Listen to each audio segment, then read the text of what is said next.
What is going on, everyone? Mets Talk with Hayden J here. What's going on, everyone? I hope we are all doing extremely well. Not much to be extremely well about. We'll just say that. Yeah, we're going to get into what happened with the Mets this series. Far by the worst series that they have played this whole season. About the 130 games they have played this season. This is by far the worst three that we have ever seen this New York Mets team play. So we are going to be diving into that, of course, in today's stream. But before we get into all that, please, everyone, smash that like button. Turn on those post notifications. Tell your friends about this channel. If you have any comments, questions, concerns, anything related to the Mets, the Tigers, the Brewers, the Phillies, anything related to MLB, all 30 teams, drop it below. I know it's his Mets talk, but in reality, it's really just all baseball talk at this rate. So that, yeah, we are here for all of that great stuff. So yeah, let's not wasting any more time. And in today's stream, obviously, we are going to be going over the New York Mets and the Chicago Cubs series summary. We're going to be summarizing what went wrong. I don't really want to say what went well, because what went wrong for the Mets this series. Then, of course, we're going to be transitioning into hopefully happier things in the New York Mets and the Pittsburgh Pirates series preview. We're going to be previewing that, some expectations, what we should hope to see in that series. So yeah, let's stop wasting any more time, and I guess let's dive into really what went wrong in this Mets and Cubs series. I don't want to spend a whole lot of time on it because we're going to do more raging most likely. But yeah, Mets did not win a single game this series. They got swept for the first time this season. And I mean, I guess that's obviously you don't want to get swept, but hey, it's pretty impressive. The first game, the first time they get swept in a series isn't until September. It's pretty impressive considering a lot of teams have yet to really have that in September. A lot of teams, really, for the most part, have already gotten swept or lost a series. Keep in mind, this is a Mets team that hasn't lost the series since what? June? Hasn't got swept by a series, obviously, since just now September. So not a horrible thing, but obviously with the Mets, they are in a very, very tough situation. So let's stop wasting any more time and really let's dive into this Mets and Cubs series. Getting into game one, the Mets lost game one by a score of 5-2. Obviously a really rough game. Obviously on the bump was Chris Bassett. Bassett simply enough to not have it. 3 2/3 of an inning, 5 hits, 5 walks, 2 strikeouts. Obviously that walk ratio was high. Had a hard time locating the plate. Really just couldn't mix up his pitches well. We know he has a huge arsenal of pitches, whether that's the fastball, the slider, the sinker combination. Just didn't have it. I really hate to, shit on Bassett. Obviously, I'm not going to. Unfortunate that he did get booed on his way back to the dugout. Listen, Bassett, he's been really one of the few consistent guys on this Mets pitching squad, not named Jacob deGrom, who's been out there, whether it's health, whether it's performance, and has really excelled. You looked at his numbers going into this game, obviously, and still now, and they're above adequate, above average, pitching metrics. So really unfortunate he got, oofed up big time, 73 pitches, 49 of them in the strike zone. So yeah, like I said, really had a hard time locating his pitches. Like I said, it happens. It's baseball. Guys get into slumps, but, really rough outing from Bassett. You hoped that, things could have gotten a little bit better, but, it happens. Obviously, getting into the bullpen were lights out. They were able to really do their job. Obviously, Tommy Hunter coming in for an inning and a third, giving up 0 runs, 0 hits, 0 walks, only a strikeout, 16 pitches. So good to see Hunter come in. Trevor May coming in, an inning, 2 strikeouts. Fastball looked good. Michael Givens came in following that, 2 innings, 2 hits, a walk, 5 strikeouts, 27 pitches. So yeah, and really good bullpen outing. And then to close things off, Dolly Rodriguez, an inning, 2 strikeouts, 17 pitches. So surprisingly, the few times the Mets bullpen does well is when they really don't need to do well. So like I said, I mean, that's how baseball works at times. It's streaky, but overall, I mean, hey, listen, I'm not complaining. The bullpen did well that night, but kind of sucks that it, didn't do well in a night when it really mattered. So, yeah, obviously, bullpen did their job. In terms of this offense, the offense really struggled this game, as we could see. Getting things started, the offense scored 2 runs, 8 hits, so they pretty much out hit their opponent in the Cubs. Obviously, the Cubs did rely on 2 homers, which definitely helped them out big time and really kind of determined this game. But getting things started, as we could see, James McCann in the 4th inning has an RBI single to left to bring in Mark Canha. And then on the 9th inning, Francisco Lindor has a solo home run to right center, 391 feet. So, yeah, I mean, really poor offensive night. Getting into game 2 of the 3-game series, obviously, the Mets were not able to take game 2, losing this by a score of 4-1.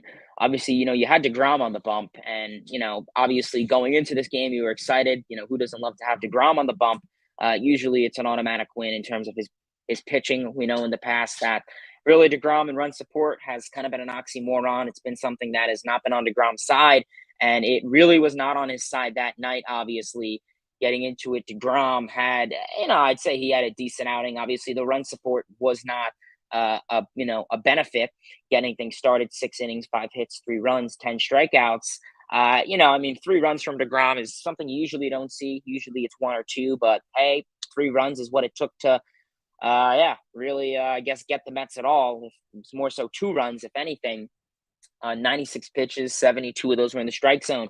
Yeah, I mean, DeGrom had a pretty good outing for the most part. I mean, double-digit strikeouts. It's something that we see from DeGrom pretty much on a regular day basis. Obviously, strikeouts were there. The whiff percentage was there. The swinging and misses. The slider in the dirt, slider in the back foot door, Gulf side slider. His slider was good on all aspects. His fastball was high velocity. He looked good. Just like I said, kind of been the moral of the story for a lot of DeGrom's career is when he does not get run support. So, yeah, really unfortunate. I don't want to say unfortunate outing from DeGrom. He looked good, but the offense was unfortunate.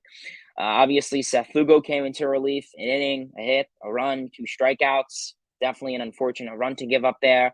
Following that, Ottavino came in for an inning, giving up a hit, strikeout, 14 pitches, 8 of those were in the strike zone. So, once again, I mean, really unfortunate kind of night where the bullpen does their job, but it was the starting pitching that really killed them.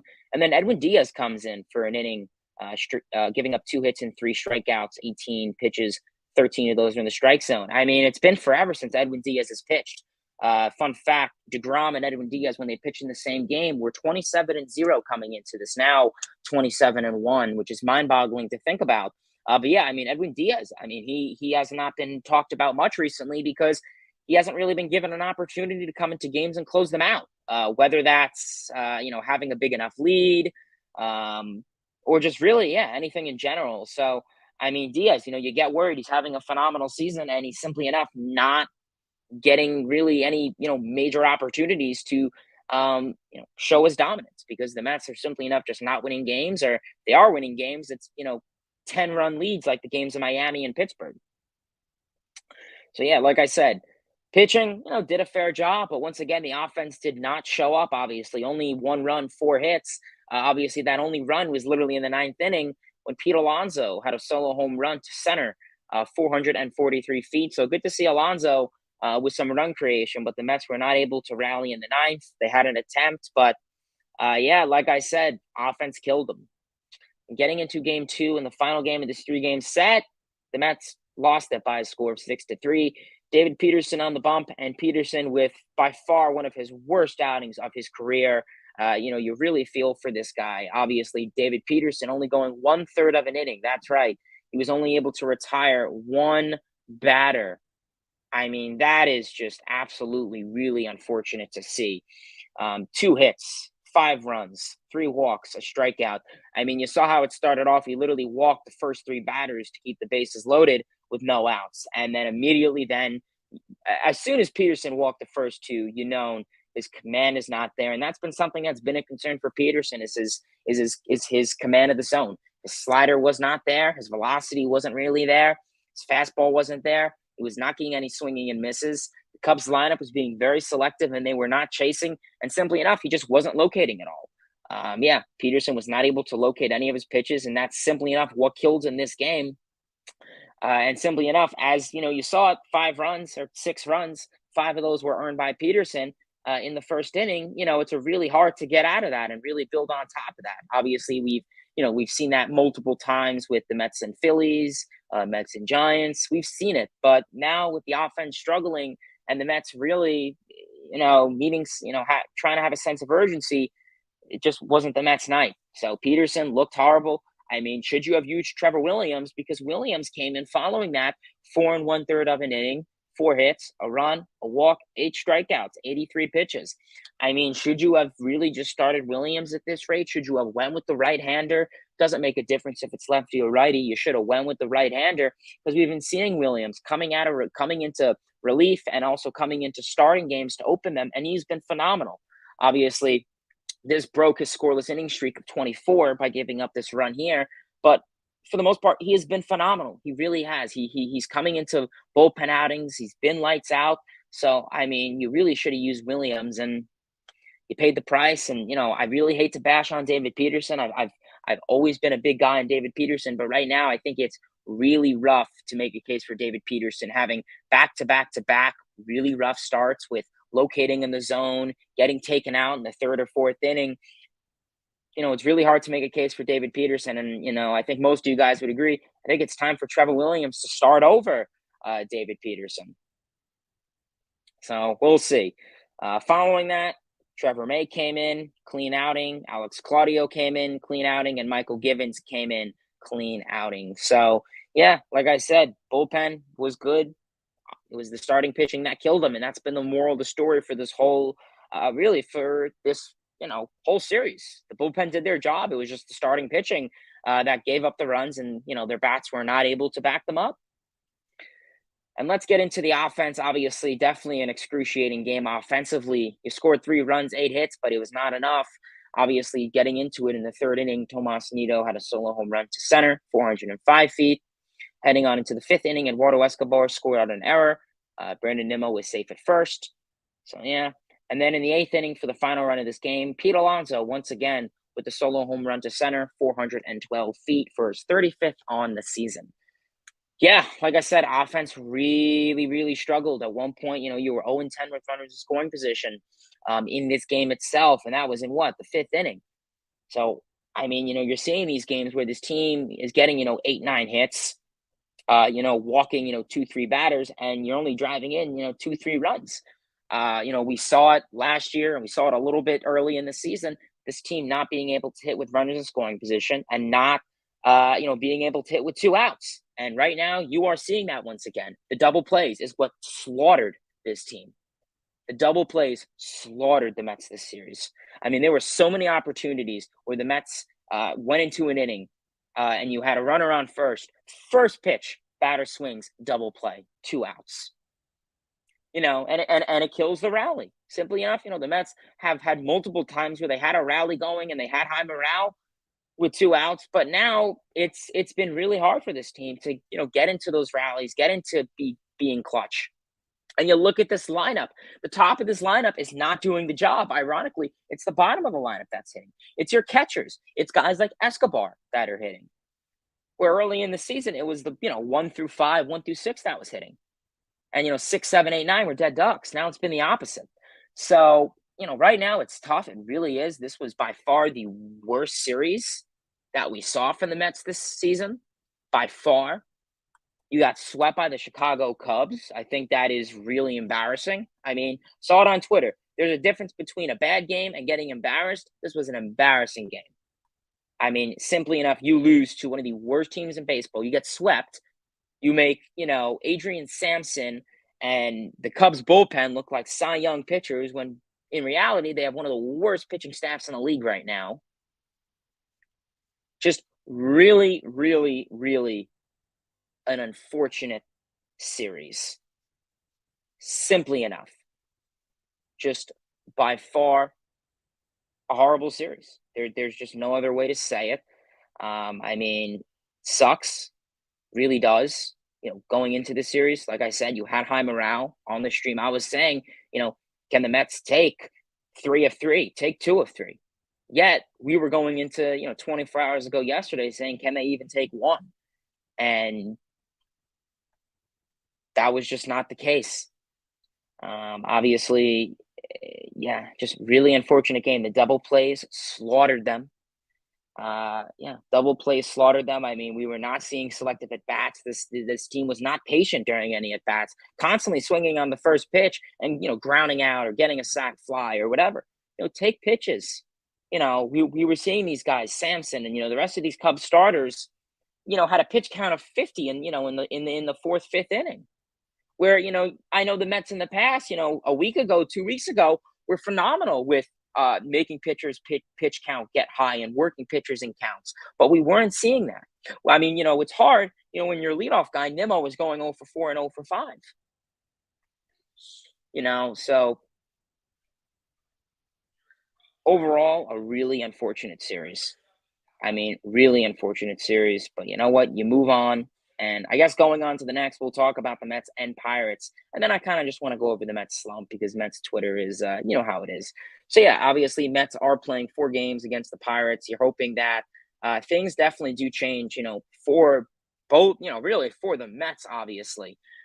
Going into this, obviously, they are playing the Pittsburgh Pirates, one of the worst teams in MLB. Obviously, the Pirates are 55 and 88 with a record of 27 and 45 on the road. So that there should simply, give you enough confidence. But knowing how the Mets have been, we'll have to see about that. Obviously, the Mets are 89 and 55 with the home record of 46 and 26. So 20 games above 500 when playing at home. That's pretty good numbers for the most part. They are looking for their 90th win for the first time since 2015. So we'll see how things can go there. But yeah, like I said, Mets are third best record in MLB, and you hope they could play like that tonight. Obviously, Carlos Carrasco on the bump for the Mets tonight. Carrasco, 14 and 6, a 3.80 ERA, a 1.30 WHIP, 132 strikeouts. Yeah, Bassett for the most part, Carrasco has really been having a pretty good season so far. I mean, he had a couple unfortunate outings. I mean, really, I guess consistency is another thing with Bassett. If he can have his slider intact, his secondary pitches intact, and really just have a clean first inning, then I think you could definitely really expect a good outing from Chris Bassett. Biggest takeaway, get out of the first inning. If you can get out of the first inning, then I think we definitely could have some good stuff to come down the line. So yeah, we're gonna have to see how things work there for them. Getting into game 2, which is tomorrow's game at 7:10, the Mets will have Taijuan Walker on the bump. Obviously, Walker, also another guy who's been very kind of concerning this second half. So we'll see if he could be successful in this game when it certainly is going to matter. Obviously, Walker 11 and 4 on the season, a 3.48 ERA, 1.20 WHIP, 134 and 2/3 innings pitched. 106 strikeouts. Biggest thing for Taijuan Walker is going to be that blister that he had on his finger, and we'll see. His last appearance in Miami, he looked good. He looked dominant, double-digit strikeouts, and really looking dominant. Like I said, his split finger was a pitch that he didn't really use last time because of it, and he went to his fastball. But hey, his fastball was dominating. So if he can keep his fastball intact, if his finger is fine and he's able to throw the split finger hard, if he's able to throw that slider and keep the ball on the ground, instead of have that ground ball to fly ball ratio favoring the ground ball, then definitely expect a decent outing from Walker. You hope he can give you 5-6 innings, considering it's this Pirates lineup. Obviously had a good outing against the Marlins. We know about second half Walker, so you hope tonight he could continue to prove that he is a good pitcher in the second half. Yeah, and obviously Mitch Keller will be on the bump for the Pirates. Getting into game 3, obviously the Mets will have Chris Bassett on the bump. Obviously Bassett coming off of an unfortunate start against the Chicago Cubs, so hopefully he could have better luck in their rival in the Pirates. Bassett 13-8 on the season, 3.44 ERA, 1.15 WHIP, 165 innings pitched in total. So innings pitched are getting up there for Bassett. 155 strikeouts. Biggest concerns when I guess it really comes to Chris Bassett is the long ball. Obviously, 17 home runs on the season and 165 innings pitched, which is not horrible. But the long ball and hard contact has definitely been something for Bassett this season. So if he can keep the ball on the ground, keep the ball in the park, I won't really be as worried. When it comes to Chris Bassett's outing, obviously mix up your pitch as well. That's going to be the biggest thing considering Bassett has a huge, pitch count. He has a huge arsenal, the fastball, the changeup, the slider, the cutter, whatever. Simply enough, if he can mix up his pitches, you could really hope that he could have a good outing. And obviously, Bryce Wilson will be on the bump for the Pirates. And getting into game 4 in the final game of this 4-game series, keep in mind this is a 4-game series against the Pirates. The Mets will be having Jacob deGrom on the bump for the Mets. deGrom obviously had a good outing recently, just, kind of been the moral of the story for deGrom's career a lot of the time is run support. If deGrom can get run support, I'm most certainly positive that we can get a good outing from the Mets. Obviously, deGrom, 5-2 on the season, a 2.10 ERA, 0.59 WHIP, 49 and 1/3 innings pitched with 73 strikeouts. I don't need to give much of an analysis for deGrom. He's elite. He's dominant. He simply enough knows what he's doing. Hard slider, hard fastball. 10 to 12 strikeouts is something we could definitely see. Simply enough, he is a dominant pitcher. There is really no way to say it for the least.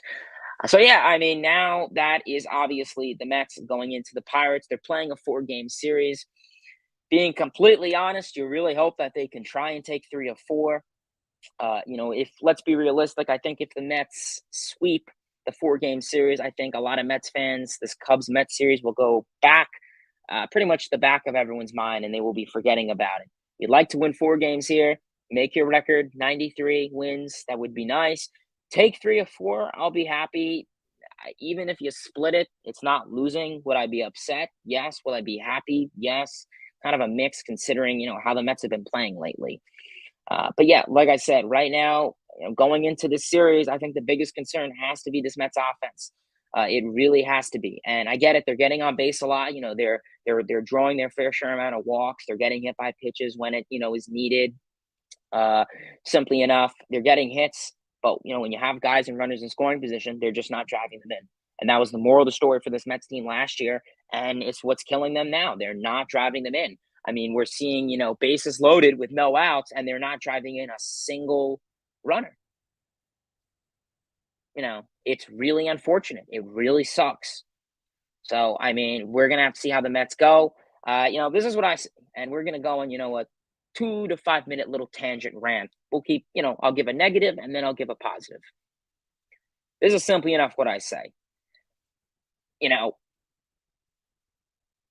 Every year the Mets have pretty much been eliminated from the playoffs with the exclusion of, a handful of times. And it's pretty much around this time now, whether that was in 2019 when they couldn't get to, when they got hot, it was too late, whether it was last year when they collapsed in September, whether it was 07, 08, whatever. We know all about it. This year, right now, you look at the Mets, they're 89 and 55. They're in first place. I get it. They're slumping, but we've seen this team and we've seen how good they could be. We've seen the comebacks that this team has had. I get it. You can make the argument for 07. You can make the argument for 08. You can make the argument, I don't even know for last year, because last year was a just completely different team. But right now, we've seen what guys are capable of. I get it. Some guys in this offense are struggling. Guys like Nimmo are not exceeding in the, are not succeeding in the leadoff spot. Lindor's in a slump. Alonso's in a little bit of a slump, but looking much better. Those 3 guys, that's a 1, 4, and 2 hitter usually, or 1, 3, and 4 hitter. Usually when, those guys in your top 3 and your top 4 are slumping, the rest of this lineup is going to struggle. They're your table setters. And obviously Alonso, your run creation guy. When they're struggling, of course, it's going to be hard to score runs and win ball games. Right now, I think the morale definitely for this team is low from the fans. Obviously, I mean, whether you're just looking on Twitter or something, but I think these guys know that they are capable of winning games. I mean, they won 89 already. It's unfortunate. The Mets are going to make the playoffs regardless. Even if they lose every single game, you have what, 19 games left, still going to make the playoffs. Yeah, the Mets definitely want to win the NL East. I get it. Who doesn't? If you make the playoffs, it's a win. Do you want to win the NL East? Absolutely. I would love for the Mets to win the NL East. It's unfortunate that the Mets were not able to take any really games big time on the Braves over the last couple weeks. I get it. The Braves had first place for 24 hours, and then now they're a half a game back. Considering the Braves lost back-to-back series against the Mariners and the Giants. Mariners took 2 of 3. Giants took 2 of 3 against the Braves. So the Braves have only won 2 games in their last 6 days. The Mets could have easily expanded their lead. Maybe not a comfortable, maybe not a big size, but a comfortable amount, whether that's 3 or 4 games. Clearly capable of it. And the Mets were just not able to get the job done. And it's unfortunate. It's baseball. Guys are inconsistent. Guys have slumps, whether it's a pitcher, whether it's an offense, whether it's a bat, whoever. Um, yeah, I mean, right now, overall, and then we're gonna get into some comments because it's really not worth keep repeating myself and just making myself worked up and angry. The Mets control their own destiny. Simple enough to say. The Mets have what, 18, 19 games left. They control their own destiny. They want to win the NL East. They want to have a good shot going into the playoffs. They want to have high morale. They control their own destiny. This team is capable enough of in my opinion, of turning it around. I think there definitely is some stuff, maybe on the managerial side that should be changed. Not with Showalter, obviously, but with the lineup.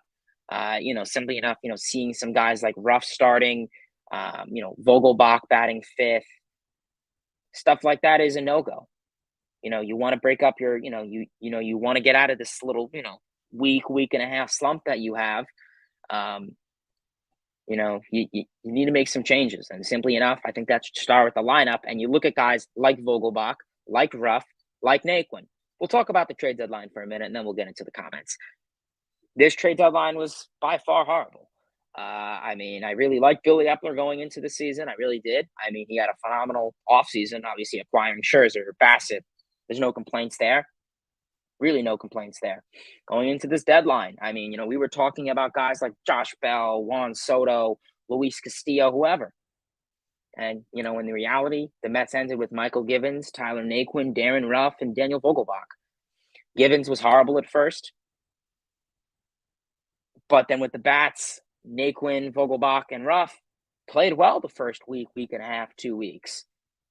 Vogelbach was getting on base, high on base guy, taking walks, hitting for some power. Naquin was hitting for some power, getting on base. Ruff was hitting against left-handed pitching. And Mets fans said, oh my goodness, this is, 2015, with, Juan Uribe, Johnson, whatever. And I said it too. I said it too. And then unfortunately, that was the honeymoon phase, and 2 weeks ran out and they ran out of gas, those guys. And they are very well more than capable of coming back. But right now, it's hard to make a case for Darren Ruff when he's batting, 50, and his batting average is like 50 in the last 7 games and like nothing. I mean, the fact he has one hit in the last 15 games he's played. It's hard to defend him. He's a strikeout machine. He's a rally killer.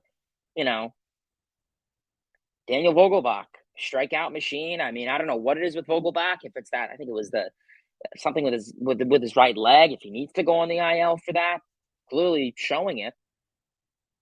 Tyler Naquin also hasn't. I mean, he's probably been the best out of all 3 of them, in my opinion, but also has not been exceeding.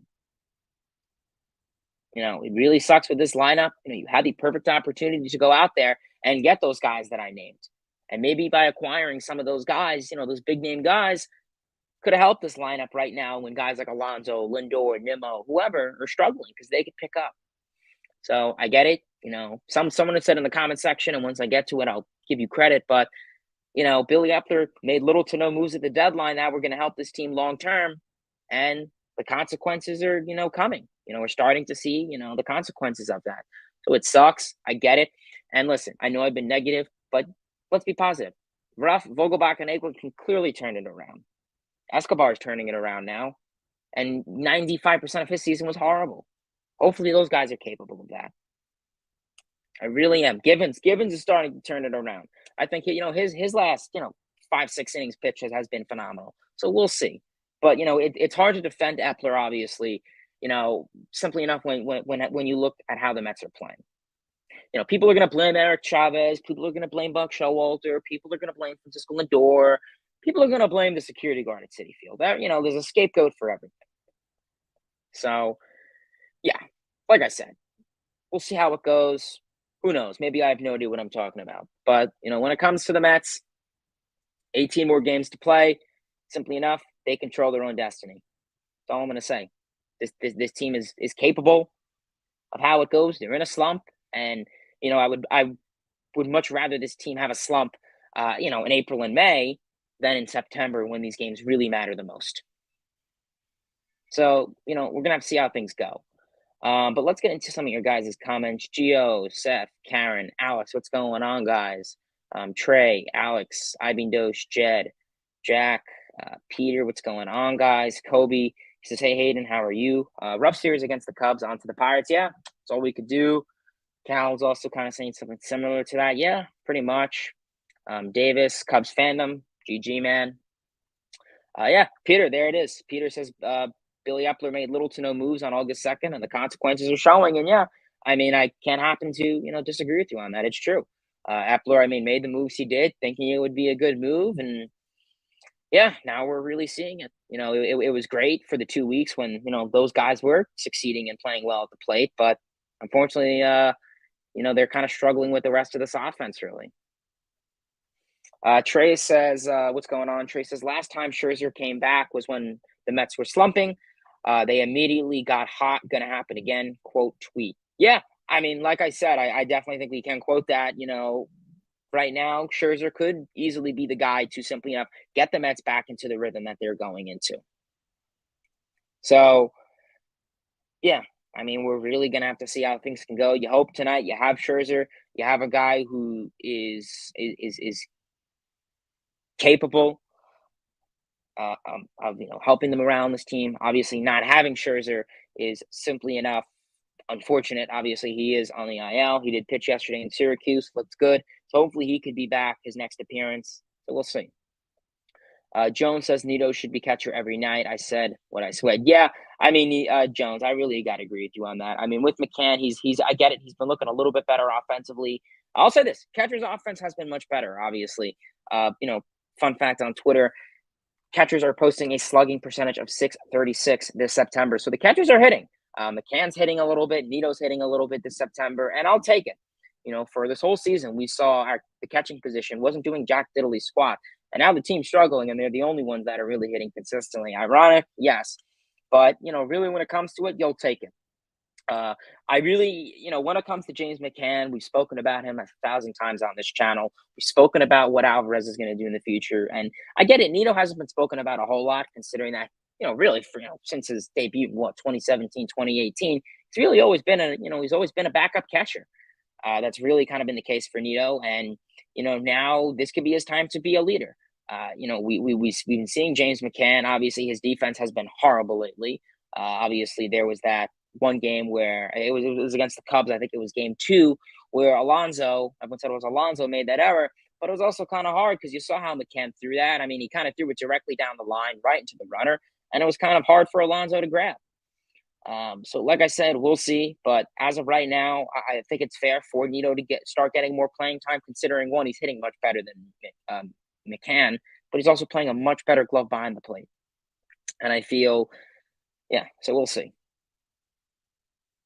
Kobe says, the way I see it, the Mets have 18-game season that starts today. They're in first place and control their own destiny. Yeah, Kobe, I agree with you. What's going on, everyone? Camden, Marco, Eric.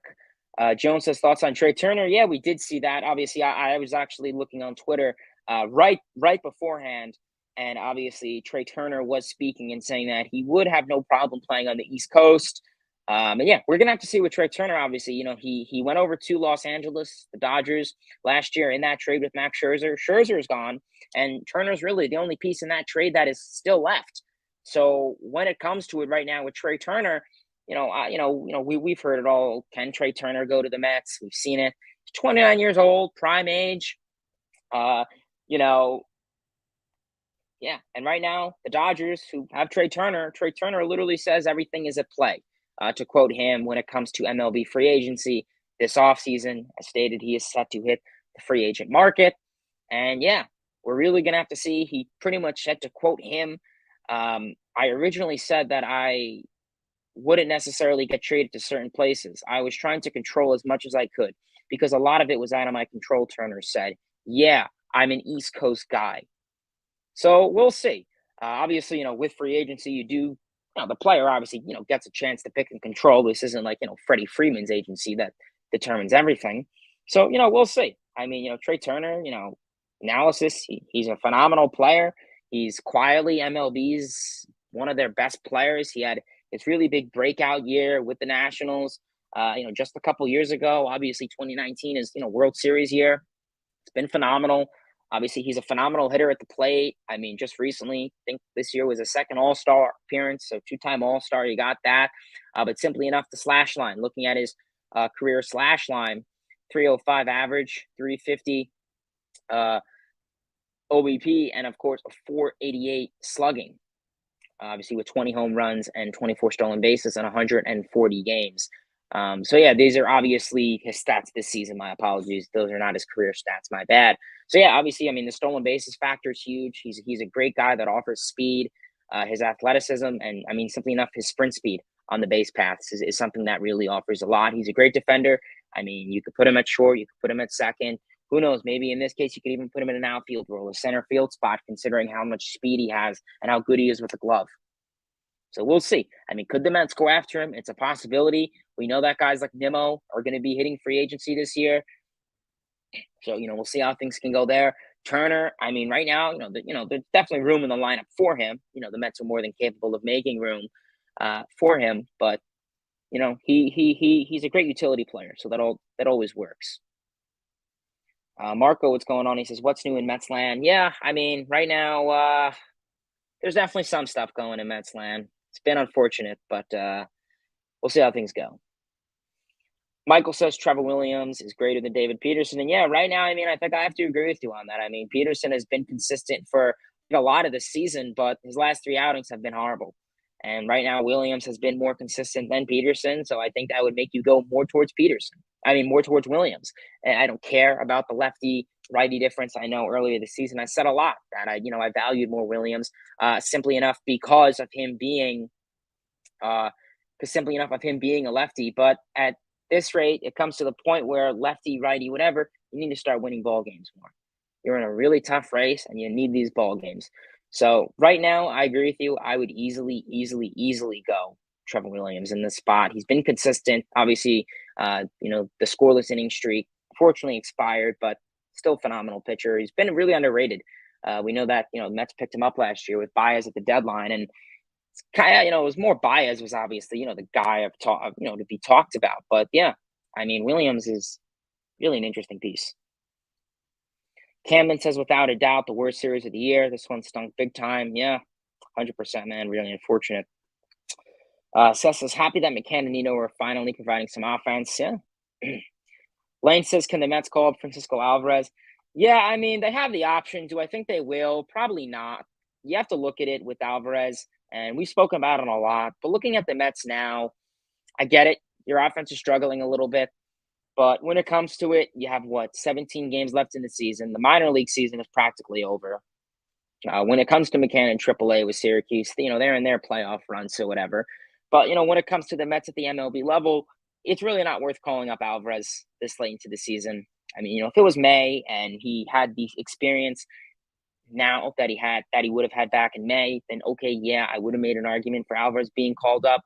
But I'm going to stick to what I have to say. I don't think the Mets are going to call him up for the next 18 games, even if he wouldn't be eligible for the playoff roster. So, I mean, is there really a point?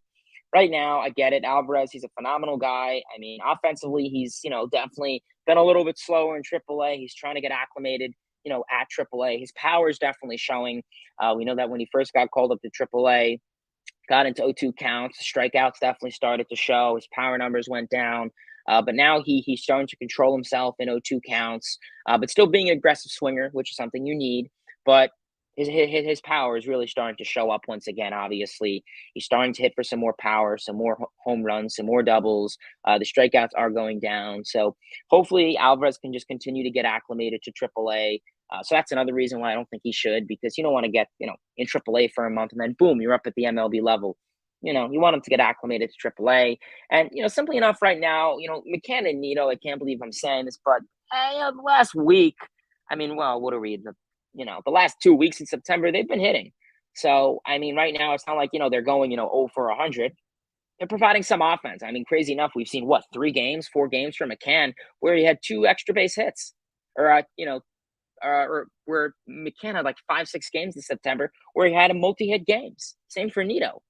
And Nito's starting to show some power, so who knows? I mean, that would be interesting. Do I think he's gonna go on this home run tear? Probably not, but I mean, hey, you'll take it. Like I said, every time McCann Nito get on base, you'll take it. So, like I said, I don't want to jeopardize anything with Alvarez, and especially I would hate for him to be called up and he's not ready. Whether it would do to his confidence, what it would do to the Mets. I'd say just call him up next year. I say, once we get to March, April of spring training, I think it's just easy enough for him to be the center of attention. Will Francisco Alvarez make the roster? I think that'll be a good thing to talk about. So as of right now, I'd say just simply enough. Wait till March, April.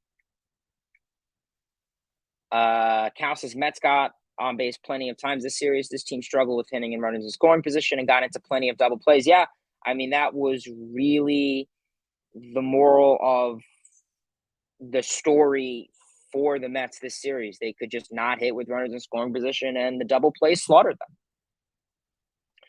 Gio says Buck talks really nice and comes up with some believable excuses, but I would like to see him upset and try something different about it. I mean, it's September and our lead in one of the best of our season.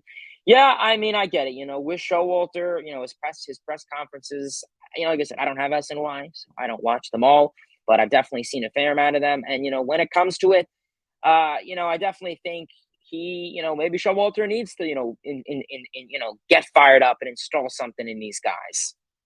Maybe that's something that needs to happen. I mean, we've seen it all around, sports and baseball. Managers get ejected from a game, or they have a pep talk in the dugout, or 2019 Brody Van Wagenen throws a chair, and the team, goes on a nice hot streak. Maybe you need something like that. So we'll see. I agree with you. I mean, I think Showalter, has done a good job this season. I think there's been a couple games for the most part that have kind of been like, Showalter, what are we doing, dude? But when it comes to them losing, I mean, it's not like he's saying anything dumb in his press conference. In his press conferences, it's not like Louis Rojas when he says I don't know, or anything silly like that. I think Showalter knows what he's doing.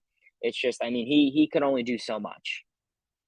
I get it. The manager, they're the main guy to success, but he's doing everything that's right. It's just a lot of the time his players are not helping him out.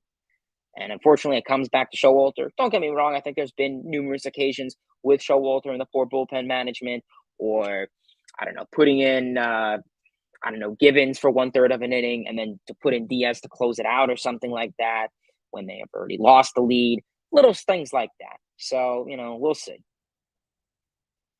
Trace's thoughts on MLB getting rid of the shift in 2023. Yeah, I mean, when it comes to the shifts, when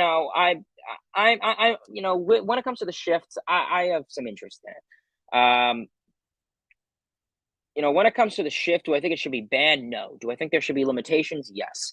I don't really like how MLB would completely ban the shift, but that's not what they're doing. They're most likely going to set limitations on it where 2 infielders pretty much could kind of shift, but they have to stay on the dirt, and then 2 have to stay in the same spot. And I think that's good. We shouldn't be seeing Manny Machado playing right field. I agree with on that aspect. But, if your second baseman wants to take, 7 to 10 feet, to the left, I say go for it. So, yeah, like I said, do I think it should be banned? I don't know if it should be banned, but I think there should definitely be, limitations on it. JD's third, what's going on? He says, will the Mets win another game this season? Seriously, it's so dicey. No.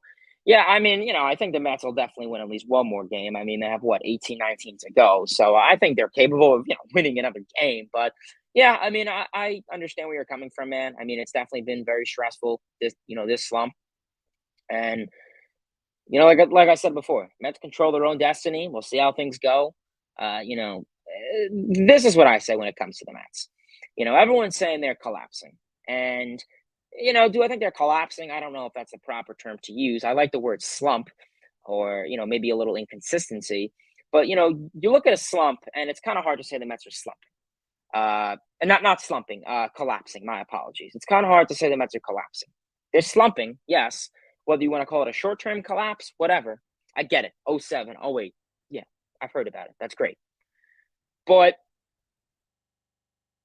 the moral of the story for this season is what happened last year. In the first half of the season, the Braves, the Mets had no competition. I mean, the Phillies started off horrible. They fired Girardi, they brought in Thompson, and they started to play well. Phillies were never really a big time threat for the Mets, I feel, this season. They've always kind of been around, 7 to, 12 games back. So, they had plenty enough room there. Nats and Marlins, yeah, they're out of the picture. It really came down to the Braves, and the Braves kind of did the same thing this year that they did last year. They started off the first 2, 3 months kind of slow, kind of cold. They got Acuna back, and even with losing some guys like Ozzy Albies. But the big thing is they called up a lot of their prospects young, and they just immediately contributed. Whether that was a great rookie season from Spencer Strider, probably going rookie of the year, whether it was Michael Harris Jr., whether it was Vaughn Grisham. A lot of those guys got called up at a young age, 2021, and just became successful automatically like that. And I get it. The Braves prospects are much different than the Mets prospects. You can't compare the two. I get that. And, unfortunately, the Mets, for the most part, besides this last 2 weeks, take these last 2 weeks out of picture, the Mets have been playing well in the second half. Like I said, without the last 2 weeks, take that out of the picture. It's just the Braves are winning games. And the Braves are actually now challenging the Mets. The Mets were kind of winning for most of the second half, the same amount of games that they won in the second half. It's just the Braves who went from, I don't know, maybe going 2 for 4, 2 for 5, are now going 5 for 2 or something like that. So, when it comes to it, we'll see. I mean, like I said, there's been plenty of opportunities where the Mets could have easily have taken advantage of the Braves.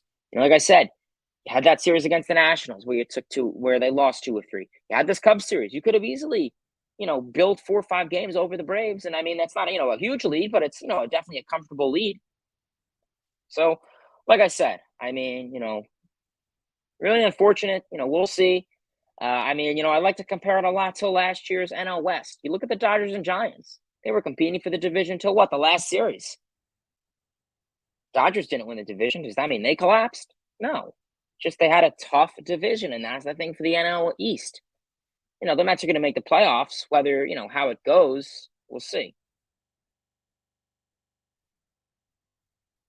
Matthew, what's going on? He says, should the Mets call back up Dominic Smith? Yeah, I mean, right now, when it comes to Dom Smith, I mean, a lot of people have forgot about him, obviously. But right now, you look at the offensive contributions from Darren Ruff, and is it really worth it?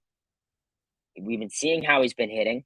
He's not hitting at all. With Dom, he was just having no power. At least he got on base sometimes. He had some base hits, some extra base hits. Came close to some homers towards the end. He started to hit a lot of balls to the warning track, but were just kept inside the park. And at this rate, defensively, I'd rather have Dom in the outfield than Ruff or the DH or whatever position. We've been seeing Dom at least, hit a little bit in AAA. And, with Dom, it's really tough. I think he's a guy that just needs the consistency to be a good player. We've seen that in AAA, him get the time. And Dom Smith has even voiced, out pretty much saying that, he's at his best when he's consistent and he's playing every day. And, we really saw that for the first time in 2020.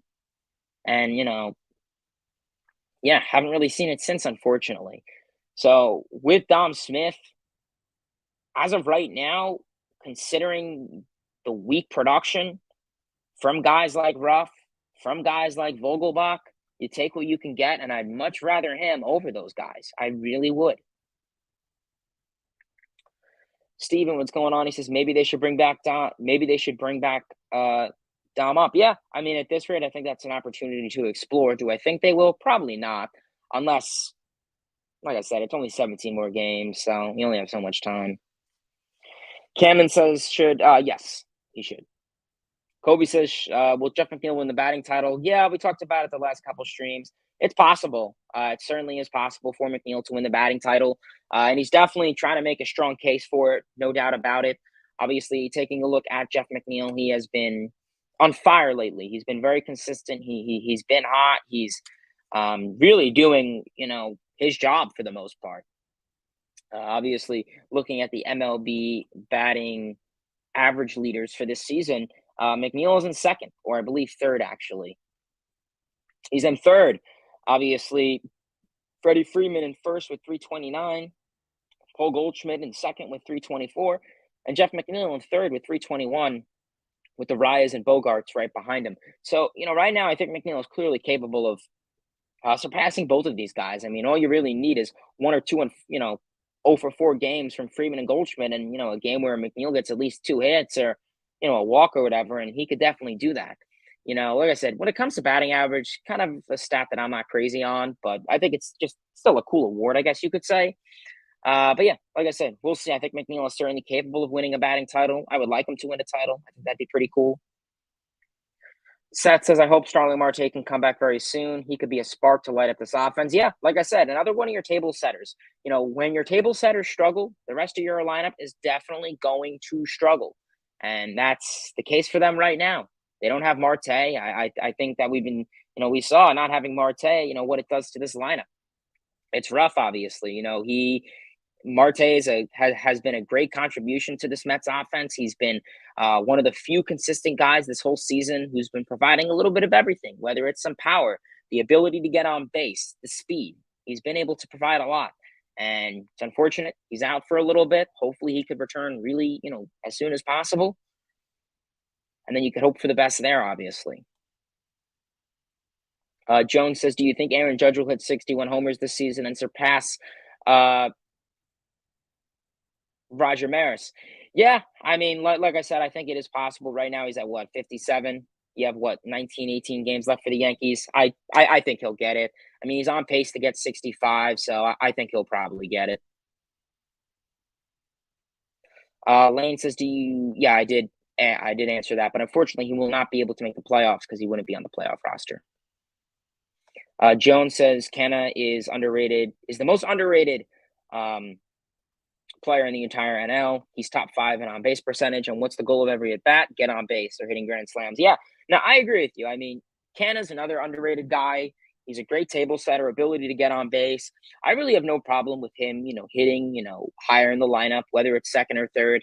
I get it. You have a lot of depth when everyone's at their peak in performance. So that's kind of, I think, a big reason why he's not. But Canna has also been a great guy this season. Also, ran into a little bit of a slump this season, but has gotten out of it. But he gets on base, obviously. High on base percentage. He's a guy who will get hit by pitches. It stings, but I mean, hey, 20. I mean, he's 20 hit by pitches. That's 20 times on base to help them out. So, take what you can get. But the ability to walk on base. I mean, you have him and Nimmo. And if Nimmo was playing, we've spoken about Nimmo and him swinging the bat a little bit more. But those two guys in a lineup back to back are really deadly. And Marte, too. Kind of lost where I was. Davis says, will Jeff McNeil win a Silver Slugger Award and Gold Glove Award? I mean, yeah, considering that there isn't this year, there's not a whole lot of talent at second. Obviously, Albies is hurt. Cronenworth didn't have a good, a big season. Adam Frazier's gone, and even he isn't. So yeah, I think it's certainly possible.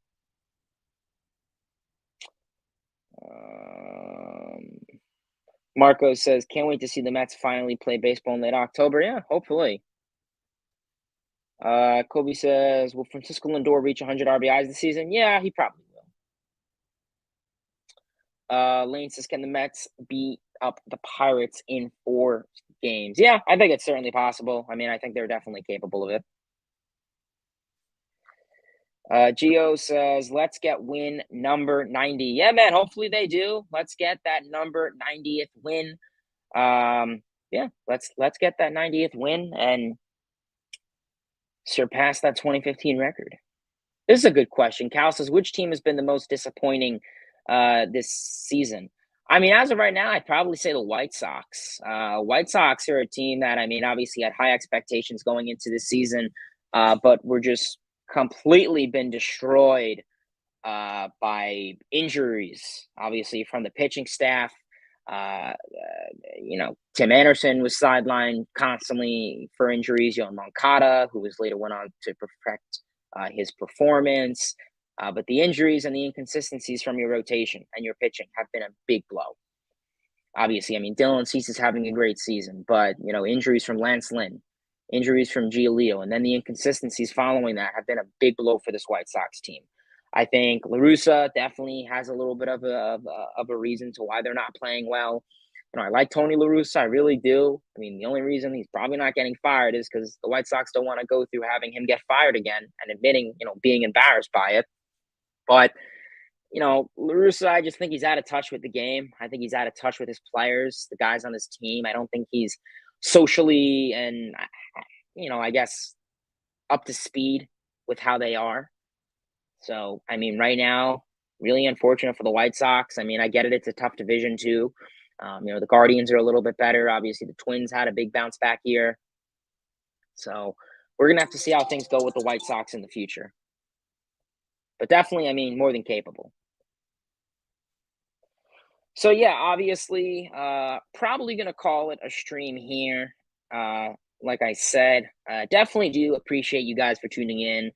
Like I said, sorry if I didn't seem as interested in this stream. Just long day, and then the Mets game, on last night definitely took a lot away. So yeah, like I said, when it comes to the Mets, like I said, slumps suck, really does. Every team has their inconsistencies. We've seen it. Yeah, we've seen it. Every single team has had their inconsistencies. We've seen it. When it comes to the Mets, we'll see how things can go. I've said it in the past. Mets control their own destiny. They're the ones that are capable of, if they want to end the season off on a good note or bad note. So yeah, but yeah, like I said, gonna call it a stream here. Really do appreciate everyone for tuning in to the stream as always. If you are rewatching this on replay, kudos to you. Drop a comment, let me know, whatever. Thank you for staying out for just about the hour mark. Like I said, hit that like button, turn on those post notifications, the notification bell, so you never miss a stream or a video. If you have any comments, questions, concerns, drop them in the comment section below. Obviously, hit that subscribe button. Tell your friends about this channel. If you know any big baseball fans, get them on here. We could have a great conversation in the chat. Expand on baseball talk, all baseball news, all that great stuff. But yeah, obviously, all of that great stuff. If you want, follow me on Twitter at Mets Hayden, so you could keep in contact with me if you want to talk about baseball or whatever. We could DM, chat, all of that great stuff. And also, I do post when I am going live, so you'll get a little bit of you'll know a little bit beforehand, I guess you could say. But yeah, otherwise, I really do appreciate everyone for tuning in. Obviously, in today's stream, we went over the Mets and Chicago Cubs series summary, Mets and Pirates series preview, some Mets news, talking about the Mets batting order, the lineup, the offensive slumps, some unfortunate pitching outings, some prospects in Mark Vientos, Francisco Alvarez, Alex Ramirez, some other Mets farm system news. Talked about the Chicago White Sox toward the end. So yeah, like I said, really do appreciate everyone for tuning in to today's stream as always. And yeah, it's really all I got. Appreciate everyone for tuning in. Till next time, baseball fans. See ya.